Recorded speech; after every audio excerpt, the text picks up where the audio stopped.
Hello, my dear brothers and sisters. It is a beautiful day, and I pray that beautiful things will happen to you and your family.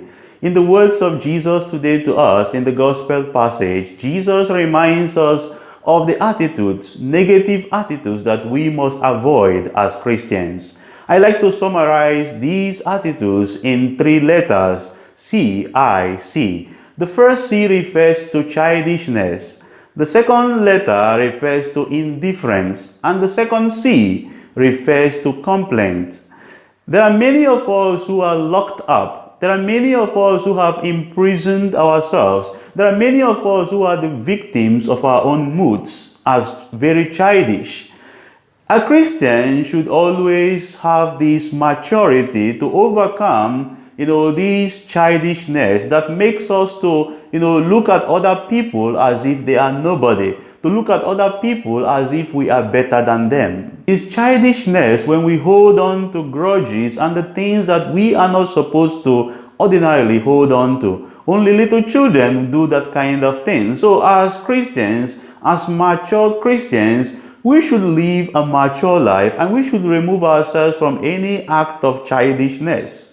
Remember that there's a difference between childlike and childishness. What Jesus condemns today is childishness. Indifference is a very dangerous and unchristian attitude, because someone who is an indifferent person, or someone who has this attitude of indifference, the person does not care about other persons. He doesn't have concern about other people. He has no interest in other people. In fact, he sits, or she sits on the fence. He doesn't care what happens to other people. He's so selfish that everything is about me. So instead of being Christians who are indifferent, we should be Christians who are empathetic. We should be Christians who care for other persons. We should be Christians who have concern for other persons. We should be Christians who are considerate, who have the interests of other persons at heart. Not we don't say, no, I don't care, it doesn't concern me. No, we belong to one family. The entire humanity belongs to one family of God. And what happens to Mr. A should affect